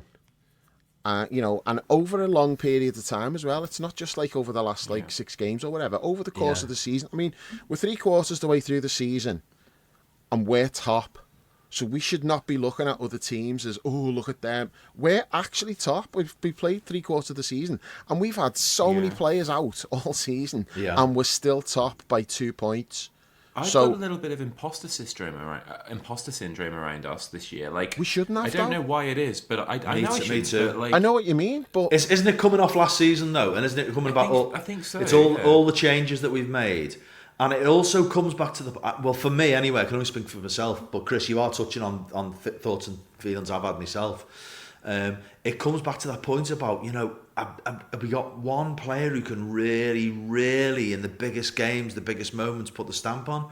But then the flip side is, the other point I was making earlier. We've got players who can do it. Yeah, and maybe we don't, it's exactly that, Dave. It's about the 5 forwards thing. It's about Virgil. It's about McAllister. You know, McAllister. Exactly. Trent, when he comes back. We're much more than a big individual. Yeah. But the thing is, it's 29 games. We shouldn't have imposter syndrome now because 29 games is a big enough sample size. The scars of last season run deep, don't they? They do with me, I think. You know, we were so shit.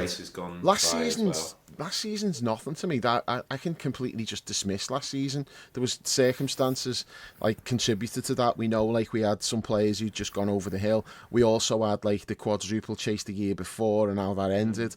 And I was saying to Jules before we went in today, I was only thinking about this the other week, and I'm like, hang on a minute, that's like completely fucking mad how it's never mentioned, and I feel like we've all forgotten about it. That probably because of the pain of it, but like the last time we lost on the final day of the season, like we won our game, which is all we can do. The other game, Steven Gerrard was managing Aston Villa, and Philippe Coutinho had scored 2 goals, and they were 2-0 up. That's how close that would have been the fucking greatest story ever. Gerrard, like, denying City the title, winning it for us. Coutinho, after what happened, the way he left, he scored 2 goals, and then Aston Villa just remembered that the fucking Aston Villa, and we know how it all ended. But when you think about like how close that was to being like just the most incredible story ever. And then if you do that, what does that do for the Champions League final as well, going into that? Yeah, exactly. I mean, things could finest of fine margins. So then isn't it? you go into the next season with like the hangover after that, the physical effects of of like how many games we played and like the the emotional and physical toll it all took. And then last year's not going well. We never really got going. So I can completely dismiss. I last can season. rationalise it, but just emotionally, it just. But I don't see how that makes you think any difficult. less of us now, based on what It's happened not last about. year. It's not about what I think. It's about how I feel. Really, I think it's because what Paul's trying to say is because he didn't expect us to be in this position so No, soon, and not at all. it kind of feels a little bit like it's not so much unjustified because the points are the points, but it's like, wow, this is happening quicker than I thought. no one predicted this, did they? No one. No, but There's like absolutely no one thought you would completely rebuild. Essentially, well, totally rebuild the midfield, but it almost feels like a different attack as well. And we're top we've got after like 29 games. younger overnight. With kids? Basically, we've the team has got like most of the players now are at a really good age, early 20s, and then you've got like a sprinkling of experience in there, but it's mostly like mid to early 20s. So we've got the legs now, which we didn't really have last year, but we've also got like Virgil's got back to his best, which helps massively. Players who've come in who we've needed to do a job have gone above and beyond what we needed them to. They've done way more than a job, haven't they? We should not be where we are, but it's only because of the injuries. That's the only reason why I feel like, we're how are we top? Because of all like what we've gone through this year, but we are. So, and I don't want to keep harping back to it, but like we've lost 2 games. One of them was the Tottenham game, which was the fucking biggest disgrace in the history of English football, how that was allowed to stand. So we could be in an even better position. So we're not in a false position. We're in this position despite a shitload of things going against us. Whether it's like a mountain of injuries to key players, and we've just kept like chugging along, churning out results. Decisions in big games. The blatant handball against Arsenal, the McAllister challenge at the end of the City game, the Tottenham thing. These are in like big games against like top 4, top 5 teams, and those things have gone against us. So it's not like we are where we are because we've had the rub of the green and things have gone our way. We're like where we are despite all of that. So we're not in a false position, and there shouldn't be no imposter syndrome. I understand why, because it is a surprise in that, because of what Man City have done for so long, you kind of look and go, oh, it's inevitable that they're going to chase us down. It's the scars of previous races as well. Definitely, absolutely, it is. Do you know the other thing, boys? The other thing as well is that we. I'm probably going to say this now, and you probably tell me I've forgotten something really glaring because my memory's shit. But I don't feel like we had a statement, big game performance and win. It depends on what you mean. We've had some great performances, but big performances against toe to toe with teams. A proper rival. No, because our record this year is shit against those and teams. maybe that's maybe that's also in the mix as well. And, Statement performance would be Man City, even though somehow we didn't win the game. But absolutely, performance. But to go into when you got a game where you go into the Lions Den or you go against the toughest opponents and you go toe to toe and you win. That's the one thing lacking this year, the big results. And I think we're in a position now where we can't have that now. What we might have is some sort of emotional sort of facsimile of that. Maybe next weekend, against a big rival. Maybe that can be the game and the performance and the result that fires the start. Is it United this weekend or is it the weekend after? Next weekend, the 7th, yeah. Why did I think it was Fulham? No, we've got Sheffield United Thursday, we've got United at the weekend. Right, okay. And we win Thursday, we go into that game, statement performance, good win. And I know, I'm sure we'll come on to that before, but later. But I know that people will say, "Oh, you shouldn't say that before." That we all got caught out for being overly confident before the FA Cup game. I don't agree with that. I think that was nothing to do with overconfidence. It was nothing to do with United. It was about us having a really shit day at the office. And I think we'll put it right next week. But I wonder if we've still got to go and do that. And I'm not taking that for granted. But let's say we get 6 points this week. Maybe a big performance and a good win away at Old Trafford could really be the thing that fires all of us. And then we go, oof, here we go. That for me, I think that might be the one thing that really ignites the emotional belief. I'm scared. Here we go. I think for me, Paul, something that I'm dealing with at the moment is I'm too scared to believe at the moment.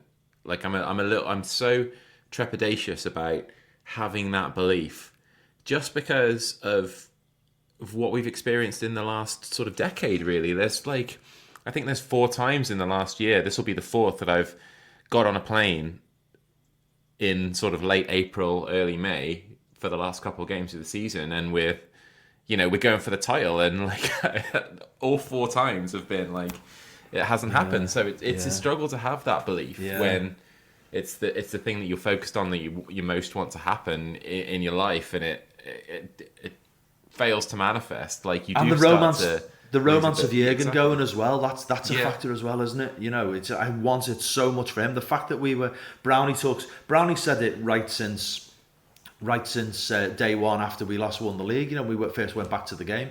Brownie's talked about how he wants the league title above everything else, so we can celebrate it together. We can all like enjoy that title win. To do that at the last opportunity under Jurgen, emotionally the stakes are the highest they've ever been, aren't they? Mm-hmm. And that's kind of in the mix as well, I think. And it's Wolves as well, last game of the season, which is like, that's happened twice before, hasn't it? We were playing them the 2 times when we missed out by a point. It was Wolves at home that we were playing. Do not want them fucking banter knobheads getting the chance to fucking rub our noses in it, especially on the day that Klopp's last game at Anfield. That's my fear. Like I That's said, the least of the concerns. Well, it's a bit of a fear for me, just purely because I said a few weeks ago, I think it was after the City game, I think it was. I said, I just think we'll go and win every game now. And I still feel like we will win every game, but then there's this big part of me that's like, fairy tales are just not, life's just not going to work out like that. Going back to what I just said before about Steven Gerrard and Coutinho, and it was all set for like the perfect storybook ending to that season, and what happened? Now the football gods are like, no, the Cheats are going to win again. So that's the big fear, is like, I think we're capable of winning every game, but if somewhere along the line we don't, and the door's open for someone else, we could end up in that situation where last game of the season, and we've got a faint hope there that someone might drop points, whether it's Arsenal or City.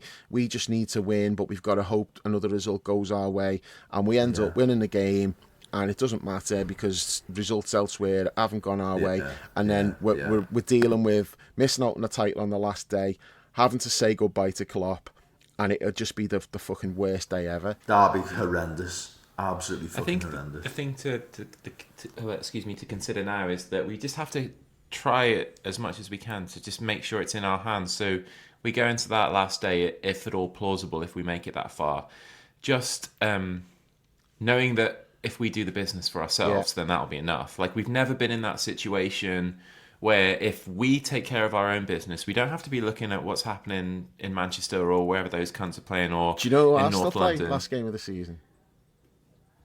I don't. Everton. Oh, for fuck's sake. Jesus Christ. But what if they needed to get a result to stay up? Would they just sacrifice it and go, no, we'll go down, it's fine? I was actually just looking at Arsenal's April. They got Luton at home on Monday, which you'd imagine they come through, even though Luton have been making a good fist of it against most people. But after that, their fixtures are Brighton away, Bayern Munich at home, Villa at home, Bayern Munich away, Wolves away, Chelsea at home, and Tottenham away. Like, you got a couple of London derbies in there. The North London derby, even though Chelsea is shit, it's still a big game that they'll face some resistance again. Wolves at home are decent. Brighton is no gimme, as we saw today. Like, that's. I mean, obviously Villa are playing well as well. Not so much away from home, but at home. They've already beaten Arsenal once this season, so they've got some real fucking tough games. Yeah, there's this potential month, for dropping points. No question, there's potential. Any one of those games could go badly for them. No question about that. City's last game is West Ham at home. So that's 3 points. Yeah, so as you say, Chris, we need it like in our hands going into that last game, because otherwise we're relying on David Moyes and Everton. I feel we need to win out. I think we need to win out. I think I'd take me chances of relying on fucking Stevie, to be honest, rather than them two. Gosh. Steady on. I was looking at our fixtures before as well while you guys were chatting, and I think, Paul, you mentioned Jota coming back. I think that's going to be so imperative for us, because if you say we get him back at the middle of the month, say, like, towards the end of the month, we got like Fulham away, Everton away, West Ham away, 3 away games in the space of a week. And then we've got obviously the Tottenham game and the Villa away game, and then Wolves. Like, I don't think we're going to be comfortable winners in necessarily any of those games. There probably will be a couple where we win well, but I expect them all to be like close today. Games. Kinds of games Yeah, like today, really. precisely. Yeah. And as it becomes more Jota's attritional, just the man for physically that. and mentally, and that, it will become more of a slog, won't it? Definitely. I mean, I think Jota, yeah, definitely. I mean, I think that would be huge. It'd be absolutely huge. And I think the other factor to consider in terms of him coming back is, I think prior to this season, when he's come back from injury, he's taken a while to get his eye in. But that wasn't the case this season. He came back and earlier in the season, he hit the ground running straight away, started banging him in. So I would hope that we would get the same again, because he is probably the most dead-eyed of all our forwards, and to have that back for the the most important points of the season, I don't think you can really put a value on that. You can't exaggerate how vital that could be. He's such a potentially big player for us. I still feel we need an emotional moment for everyone around the club to get behind that comes out of a big performance. And I'm repeating myself, but I do wonder if it could be United next weekend. I wonder if that might be the sort of the galvanising moment that makes everybody think, here we go, come on. And that's not to say that you have that moment and then it happens. But I feel like Liverpool is good or bad, and mostly good. We are an emotional club, and I think when you have some sort of psychological rallying point or rallying cry, I think we thrive off that. Players, fans, everybody around us, and I think that could be just as important as a key player like Jota coming back for us. But I think if you're going to win the title, it's about all kinds of. There's loads of little things that need to go your way, aren't there? Paul, in terms of that emotional moment that you just referred to, I'm assuming that judging by it hasn't happened yet. In the ground today at full time, what was the sense among the fans? Was it that this was another step on towards? Like, did you get the feeling that there's that like building of momentum and this feeling that it could be something special that we've had many times before? Or is it, there wasn't is everybody still sort of reserved? It was relief, I think, today. Yeah, There was a lot of relief today. It was about, phew, we got through that one.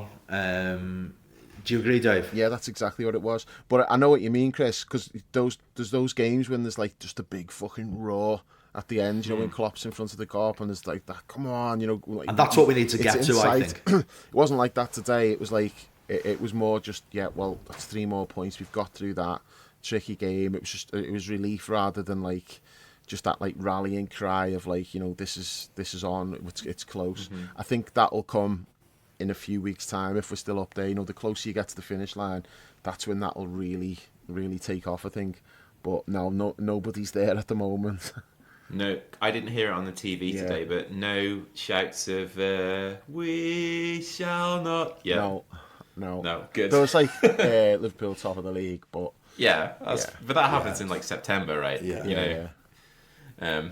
Just a quick point on not specifically Jota, but Paul's point earlier about the 5 forwards and that. Why that could be really big, not just because of like us having that and the impact it has, but Arsenal and City haven't really got that, and they've got so many games and like intense games. The Champions League, the Europa League is like, I'm not saying it's easy, but it's so much different having a Europa League game against Atalanta as opposed to playing like Bayern Munich or Real Madrid, like what Arsenal and City are dealing with. So you kind of have to focus on those games massively, whereas we probably are focusing more on the league game and thinking the Europa League game will kind of take care of itself. It's different, but if we've got those players back to be able to rotate the forwards, you can play Gakpo and Jota, you can start them in a game, and then in the league game you've maybe got Jota coming off the bench, or whatever, you can mix and match. They haven't got that luxury to do that because you can't be resting like Haaland against Real Madrid, and Arsenal can't be leaving Saka out against Bayern Munich. They've got to take those games like seriously and put the best teams out and focus on those games, which makes the league games in between trickier. You know, you can have like tired legs, or you've got to play a weakened team because you've. Definitely. And I think the games are like within a week of each other, aren't they? The next. I So think you're right it's there, like yeah. Champions League, Premier League, and then Champions League. There's not Yeah. a 2-week break. So I might be It's wrong, a very but intense period, isn't it? For City are playing Spurs either between the 2 Real Madrid games or after the second one. So again, that's potential. Like, if you're having to deal with Real Madrid, win or lose, it's going to be like, you know, it's a really tough, emotional game that you've got to get right up for, and then you've then got to go to Spurs away and come through that.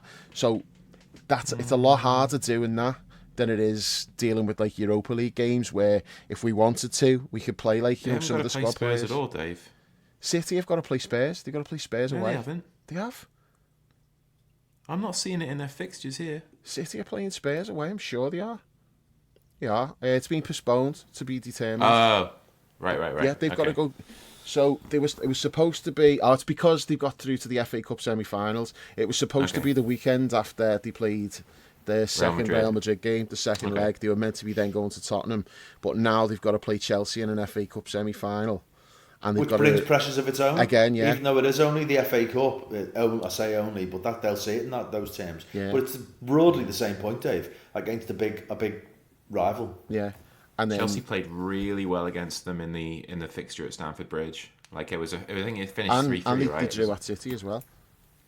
They got a draw at City. They drew both games, so they haven't beaten Chelsea this season. Well, but then City that have struggled Tottenham against game, all the rivals. so the Tottenham game's got to be fitted in somewhere. And if City beat Real Madrid, then they're going through to the semis, which again, it's like, well, where are you squeezing in the Tottenham game? And that might catch up with them having to play all of those games, because at some point they're either going to have to rest players, or you keep playing tired players, and there may well be like a consequence to doing that. So us getting the injured players back, if they come back, It's the match winners, isn't it? It's the match winners, the number of match winners. if they come back with no side effects and no like relapses or anything like that, if we get them back when they're supposed to be back, which is staggered over the next couple of weeks, I think we've got Curtis back for Thursday apparently.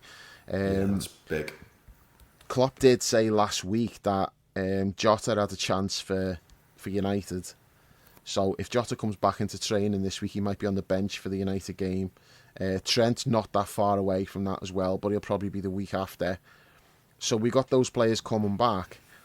It should make a difference. It allows us to not have to keep putting the same team out every game, whereas maybe City and Arsenal have to do that. And it only takes one game. It only takes one game for City. City now, if City were to lose another game, it almost puts them out of it. Not quite, they'd still be in it, but it would take us and Arsenal to not collapse, but we'd have to drop a fair few points to let. If them we back go in 6 points clear of City, at this stage, I would say they won't catch us. I would say they probably won't, but I wouldn't 100% rule it out. But they're on a knife edge now, where it's like they can't really afford to drop any points. And they don't like chasing. No. They don't like chasing. So, but they have been there before in terms of Champions League, going all the way to the final and that, whereas Arsenal haven't been at this point.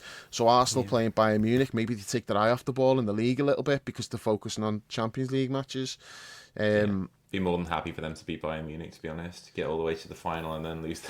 That'd be fine by me, Yeah, well, if they get through, they'd be playing City in the semis if City get past Real Madrid. Oh, really? And of course, because they've made the semi-draw yet. that might be the best option for us, is if they both go through.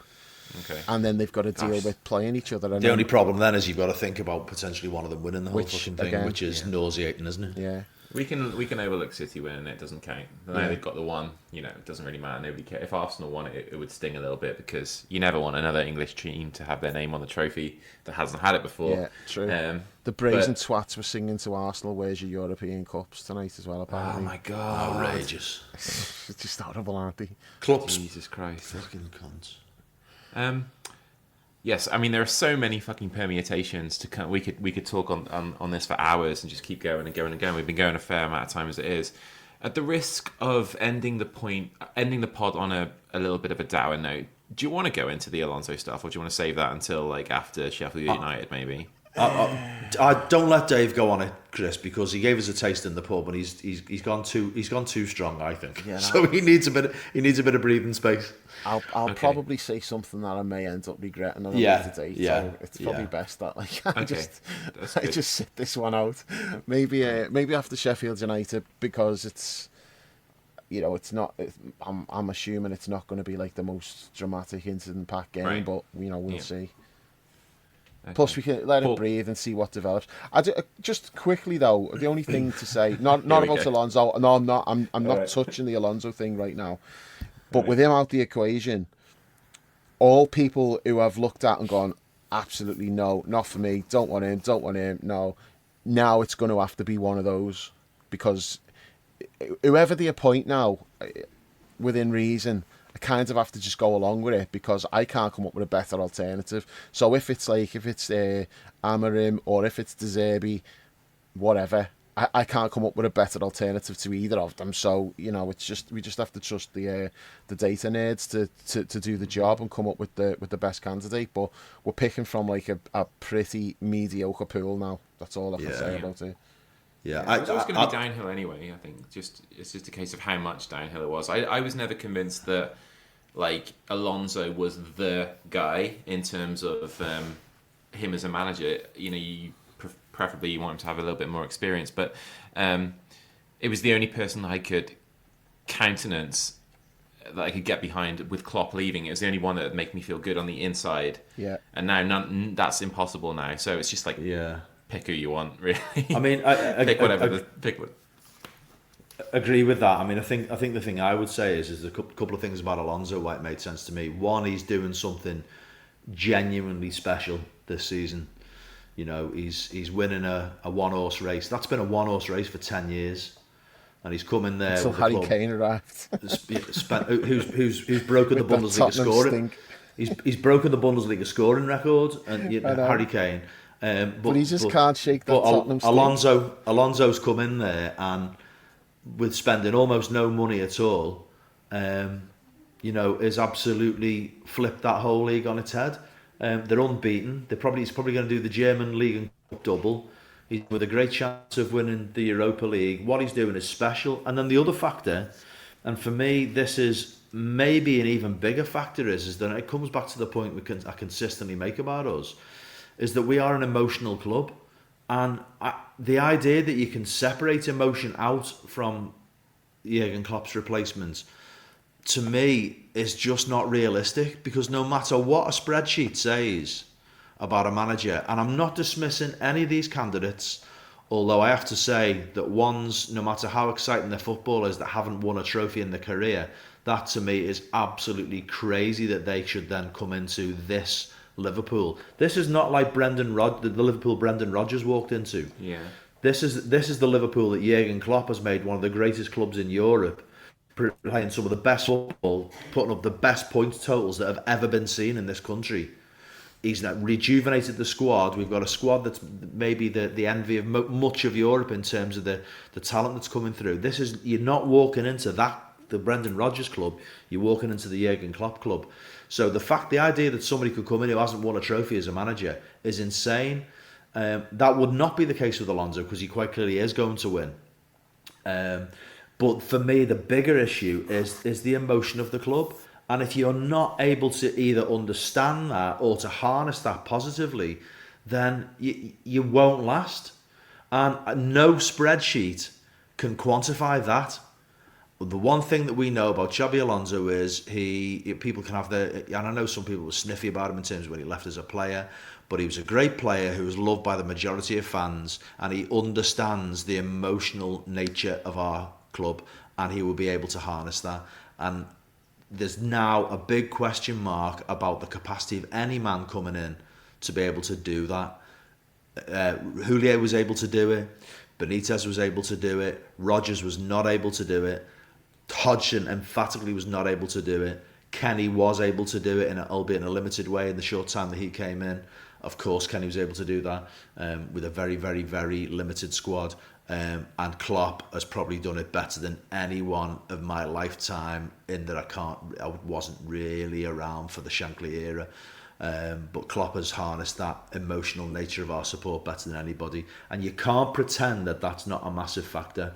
So now that Xabi Alonso has gone from the list, that leaves me quite worried. And I don't dismiss how well qualified as coaches some of these people who are being linked are. And Amorim particularly, he has won things in Portugal, but I just think none of them whet the appetite the way Alonso did, and none of them tick every box in the way that Xabi did. So it's concerning. What I want to be able to do now, as I said before the pod, at the start of the pod, that has been on my mind. Has put me in a little bit of a downer. What I want to be able to do now is to just sweep all that away and worry about that when the time comes, and really let's enjoy this running. And that comes back to this point about, I think we need a sort of a rallying point. We need a big performance and a big result and a big game. And maybe these next 2 games, Sheffield United on Thursday. At home, an opportunity to, and without being arrogant about it, but they conceded their 77th goal yesterday, Sheffield United. If they're coming to Anfield on Thursday, we can't take that as an opportunity to rack up the score a little bit. Then that should certainly be our aim going in. Doesn't mean to say certainly we can should, because we're program 6 behind Arsenal on goal difference. Absolutely. So wipe that out in one. Absolutely. Fell swoop, And then you come out of that result, you go to Old Trafford, and you right the wrong of the FA Cup debacle, and then that gives us all a lift, and we can just enjoy Jurgen's last few weeks, and hopefully we can go out on an absolute high. Yeah. Dave, I'm sure once you've calmed down a little bit, maybe on Thursday night after the game, you can have your say on the managerial situation and Alonso, but at the risk of ruining what's been a really good day, let's hold off on you for that, unless there's anything you want to add. I think Paul summed that up really beautifully, and that's a good place to round it up for today. Yeah, it's easier said than done, just putting it out of mind, but that's what we really need to do, because, we can't control it anyway. We've got no say in who the manager's going to be. But the thing is, it's not like, now that Alonso's off the table, there's not one person who all the fans are all like, it's got to be him, it's got to be him. So we've just got to let them just do the due diligence and come up with the best option.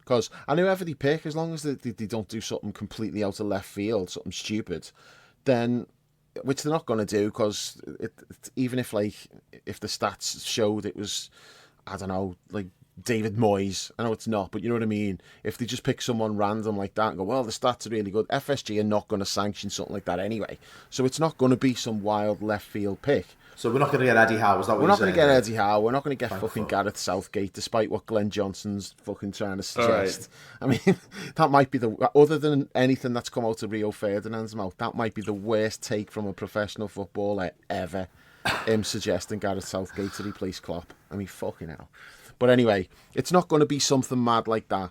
But there's no obvious choice where all the fans are all like, it's got to be him, it's got to be him. So whoever it is, we just have to suck it up and just hope that, because it's a massive risk. Whoever it is, it's a massive gamble. There's no guarantees. There's no surefire thing.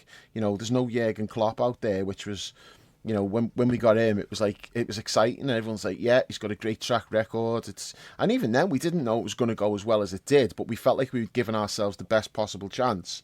Mm-hmm. Well, whoever comes in, we can't say we've given ourselves the best possible chance, because we don't know how it's going to plan out. It might go well, it might not go well. It's a massive risk, and we've just got to trust that they make the right appointment, and it plays out well for us. But there's no way for us to know, and I can't get angry about it, because I can't put forward someone who's a better choice than the ones who are getting mentioned now. Yeah. So some people talk about other managers who are available, Thomas Tuchel, no. Nagelsmann, no, I don't want him either. Everyone who you suggest, I can come up with multiple reasons why I don't want them. Because, Paul said there, Alonso ticked every box. The ones we're looking at now tick some boxes, and there's big X's in the other boxes. And we just have to hope that they can overcome those things. But yeah, I've got no opinion on who it should be now. It's just gutted that Klopp's going. And that's really hit home now as well, because obviously we knew he was going, but the fact is, I was consoling myself thinking, okay, well, if Alonso comes in, we might actually end up being even better. It might be like a Paisley replacing Shankly and taking us on to even greater heights. I could see a bright future if that was to happen, whereas now it's like, where are we going to end up? Like, who's going to come in, and is it going to be like a massive hangover? But I don't know. All I want right now is I want Klopp to get like the send off he deserves, as in like we've won the title and he gets the parade around the city, and then whatever happens after that, I'll take it. You know, if we end up going shit for a few years, fine. If that's how it is, as long as we get what we deserve this year. Klopp's been robbed of titles before. He needs to go out with the title, and as long as that happens, whatever happens after, fine, whatever, we'll deal with that. And at least we'll have our memories to look back on. Right, that's all we want, right? That's Brownie always says. I agree with him completely. It's 100% where I've been at, and what I've said since 2020 as well. I want to be able to celebrate that title with you guys, and Klopp leaving and going out in the right way just adds more fuel to that fire. So hopefully we can find a way to make that the case finally. Because you remember the last title celebration, there was like, I don't know, like maybe 1,000 people outside Anfield, and Lovren jumped in his fucking car and left like the team party. Probably wearing an anti-vax t-shirt. So it was a small scale party last time, but there was people celebrating the title win, and Lovren was one of them. Hopefully we can do it properly this time. Like, there you go. All right, good stuff, guys. Really good afternoon's work for us today. Enjoyed that with the pair of you as always. We go on to Sheffield United on Thursday night. There's a chance we'll be knocked off. Pretty good chance we'll be knocked off top spot by them, but incredible opportunity to just fill our boots, hopefully against a near certain relegated team, and stamp our authority on this title race once and for all going into the business end of the season. Nice one, Dave. Nice one, Paul, for your insight today. Always great to have you guys at Anfield straight after the game to share your perspectives. Dave and the boys will be back. You probably record Friday morning, right? I'm thinking. Don't know. Maybe it's an earlier kickoff. It's 7:30, so kickoff. If you wanted, if you're around after the game, I'll do it when we come back. All right, if fair enough. Well, and I might post it up Friday morning, but we could record after the game. Good stuff. All right, well, we'll figure that out in the week, guys. Thanks again for listening. We appreciate your support so much. Stick with us, hopefully, for the next 6 weeks. It's going to be epic either way. So until then, we'll catch you soon. Well, the best word I can say, but will describe this was boom. Ooh, what was this?